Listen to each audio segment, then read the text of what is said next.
Hello, everyone. Thanks for tuning in. Welcome to Solving Manufacturing's 4 Big Challenges, an exclusive interview series hosted by GlobalSpec. Over the past few years, various industrial technologies have really begun to increase their footprint and their impact on the manufacturing industry. And these technologies are continuing to find new ways to evolve and change how things get made. Among those technologies, industrial networks, sensing, robotics, automation, energy monitoring and storage, and many, many more. No matter the solution, they are all seeking to solve today's most prominent challenges facing manufacturers of all sizes. How do we create products with shrinking and less experienced workforce? How do we navigate sustainability in terms of both policy and customer expectations? And finally, how do we employ new technologies to increase productivity and profitability? Joining me to discuss all of this is Drew Baryenbruch, president of Real-Time Automation.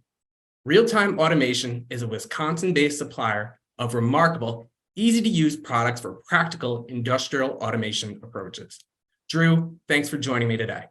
Kevin, thanks for having me today. I'm really looking forward to this conversation. Awesome. Let's jump into the interview. What are the automation challenges small and medium-sized manufacturers in particular are most commonly experiencing? Yeah, so I think what most customers are seeing now is if you're a small business owner of a manufacturing company, you're hearing the buzz around Industry 4.0, all of these things, and you're saying, where do I start? And the industry is doing a terrible job of helping you there because you're hearing things like paradigm shifts, cyber physical systems, and all of the rest, and you're going, what does that mean to me? How am I going to do this? And how do I get more zeros on my checkbook? Because I know this is going to cost me a lot. And I think that is a disservice because some of the practical applications and benefit of the Industry 4.0 initiative, digitalization, all of that can be had and can be gained by small companies with technology that exists today that is proven, that doesn't require you to be tightly coupled to a single vendor, and means that you can add real value to the stuff you create today, efficiencies. So I really think the biggest problem we're facing is information overload and a problem of not looking properly at the problem that Industry 4.0 initiatives are looking to solve for small and mid-sized businesses. And if I look to quantify that problem, really what we're looking for is how do we start treating manufacturing and automation systems that we have as a business asset, right? It's always been behind the curtain. It's been hidden. It hasn't been treated like order processing, accounting, or any other business system. It's that manufacturing thing over there, stuff happens. So we have to look at ways to ingest the data from those systems so that we can use all of the established systems in our business processes and all of those cool tools to start adding value. And that's obtainable today for most small and mid-tier manufacturers, but very few are realizing that that maybe is the problem they're looking to solve and don't understand the tools to help them get there. They're getting lost in the hype. So it's almost as much of a marketing problem as much as anything. I think so. So I think if you're a smaller mid-sized business and the sales guy comes in and pitches you with a paradigm shift, you should chase them out with a pitchfork, right? And the reason is, maybe let's say your factory makes these pitchforks we're talking about chasing this guy out at. When you get Industry 4.0 on your pitchfork manufacturing process, there isn't a paradigm shift. You're still going to be making pitchforks, but you're going to be making them more efficiently.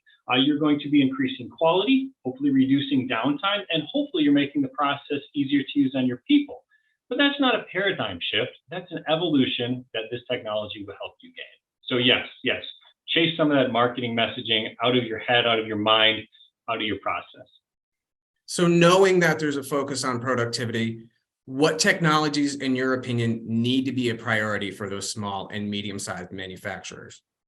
Yeah, so I think there's two things. So the first thing to think about is all of the technology in order to get this value exists today. It may not be something you or your control engineers understand fully, but the technology is there, it's vetted. Any industrial protocol technology that we work with, connecting data to a PLC, is, those are 10 or 15 years old, even 20 years old now, right? Going back to the early 2000s for anything Ethernet based.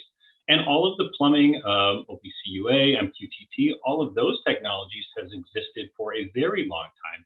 So what we really need to focus on is we need to focus on a way to access the data in the devices on our factory floor And then we have to be able to take that data and we have to normalize that data and get it into a human readable form, right? So the factory moves really well with data flying around, bits and bytes that it's programmed to go click and clack, on and off, all of that, but there's really no payload and there's no context. And if you're a really big business, you can say, I'm going to dump all of that data up into a data lake, right? This is where we're thinking about cloud and we think Industry 4.0, there are mounds of data. And as the owner of the business, you're thinking every one of those is a dollar and cent that I'm investing. And then you also have to think that is just a muddy lake and you're hiring a data scientist and analyst to then go and try and grab context out of that. Well, it's not to say that it doesn't have value, and it may for many very large businesses, but if you're a small business, it is very likely that the control engineer or someone in your operations department knows 3 or 4 key areas that if you could better monitor and track, you could add real value. So simple things like, what is the uptime of my device? How long is it down? What are some very simple things like temperature, speed, or vibrations on some key components that I could do to make sure I don't have failures? And if those things can be identified at the lower levels of automation, sort of that first mile between the devices and some type of edge appliance, if we can identify those and then get the information, whether it's Modbus, Ethernet IP, Profinet, any of those existing technologies, take that data, get it into a time series reference and give it enough information, right? Evolution in information, right? Give it some metadata, give it a common type, understand that that speed is in miles per hour or rotations per minute, that this temperature is Celsius or Fahrenheit. Then when we go to process that data and look at it over time, we're going to be much more impactful, right? And we'll know some points to react to. And even if we pump that up into a data lake, people will be able to create better models. And those are ever evolving to look at that. But until we normalize and time series our data, we're not going to get anywhere. And that's important if you're doing big, huge systems with data lakes. But if you're a small or medium manufacturer, if you can get your data into an information model on a spreadsheet that you or someone at your company can understand and read, you have solved a massive problem that exists today. And accessing that information means you can use it in your business systems, means that you can react. You know, that brings up a good follow-up question. And how intimidated should manufacturers be by, you know, quote unquote, big data? Very. Right. I think if you're a small medium, you should, because you should say, what am I looking at there? Big data is going to give us so we need big data sets. And I don't want to say that's not. You can find value there. But when you go into any Industry 4.0 or manufacturing improvement, people going into this with that idea of a paradigm shift that they're going to find value that they don't know exists are probably going in with the wrong idea. You should be putting these systems in place for known ROI.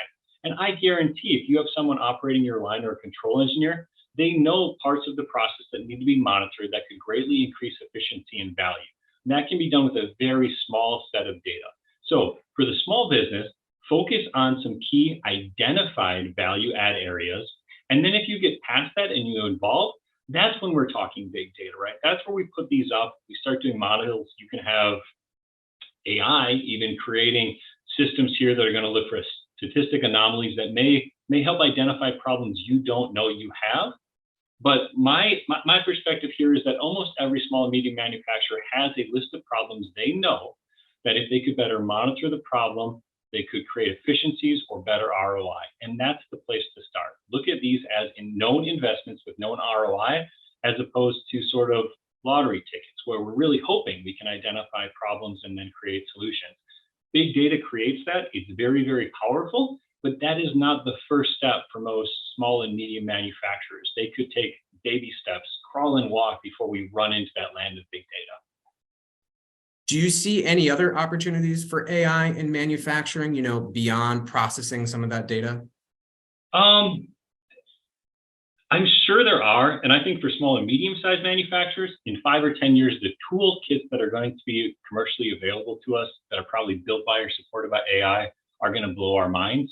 But to start at day one, right, AI's ability to handle the data lake problem that you talked about earlier and sift through data so much more efficiently and cost effectively is probably going to be the spot that impacts our industry first. And I think some bigger companies and first movers are probably going to be the ones to exploit that in the next 2 to 3 years. but man, yeah, if we don't think AI is going to start impacting some of the things we do, I think, I don't know, take a look in the mirror, I suppose. I think we're seeing AI as disrupting in ways that we weren't even expecting. And in other areas, it's maybe more limited than what we thought previously. What are your thoughts there? Yeah, I think that's true. You know, for everyone that's touched ChatGPT and thought about the power of just that sort of chatbot and question answering, if you've ever thought probably about a support call you've had while trying to deploy a device on the factory floor or troubleshoot a software application, if you have the right data set, what those tools could do to help answer your questions more quickly and more automated, this is better than watching support videos. This is better than reading a manual. This is real-time information exchange with an intelligent answer. So I think some of the ability there, when you talk about helping the labor shortages and stuff, what cool tools can we make that is going to make it simpler for us to automate our lines? I mean, that's the power there, right? We'll be automate all manufacturing. This will help. In your opinion, what are going to be the trends that will define automation for the next 10 years?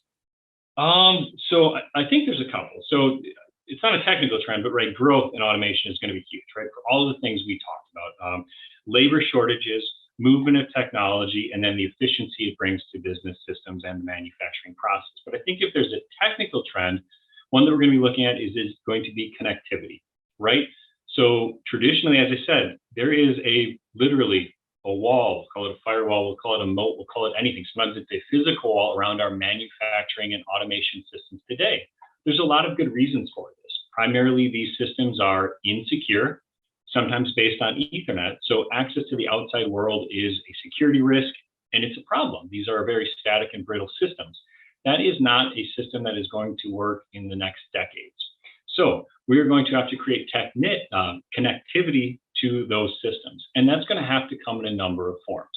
In greenfield applications, we can start looking at building this connectivity into devices because now we can add security. We can add additional protocols and technologies that allow you to communicate with both manufacturing systems and PLCs and higher level business systems to pass up data and diagnostics and things like that for their different uses. But as we know, manufacturing is typically not a greenfield.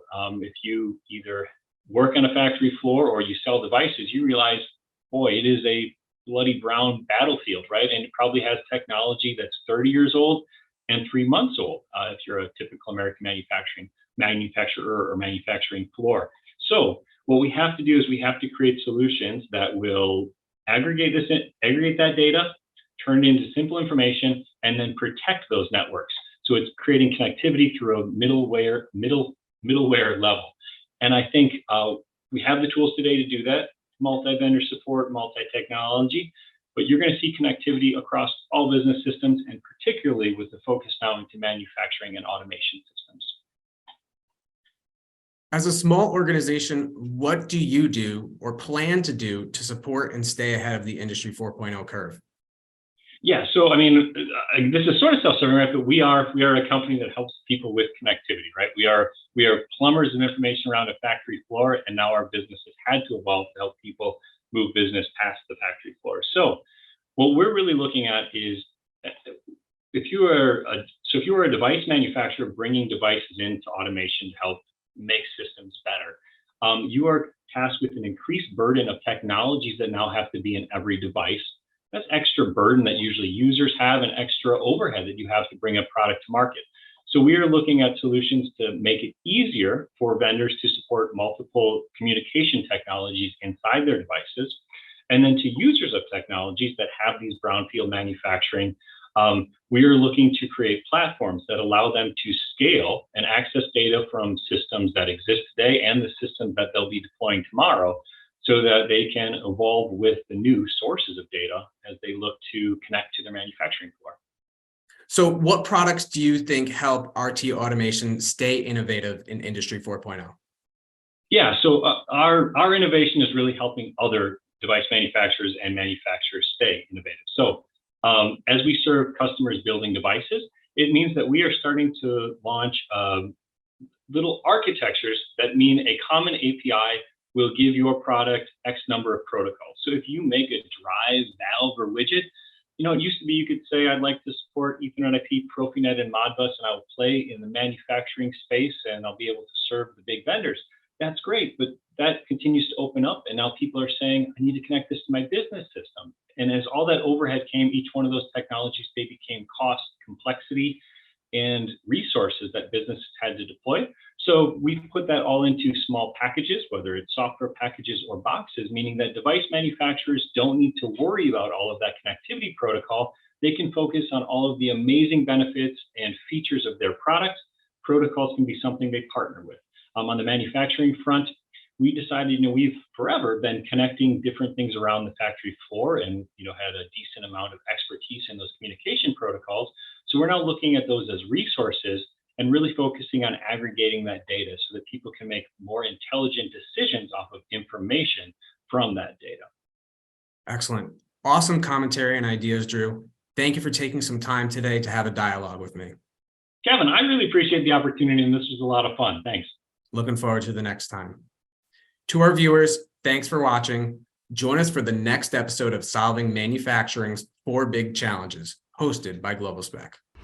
Introducing the RT Connect module, the easiest and lowest risk way to add Ethernet-based industrial and building automation protocols to your serial device. If you have a serial ASCII or serial Modbus RTU device and want to add Ethernet and industrial automation protocols in a small, convenient package with a protocol partner to help you through the process, you found the right solution.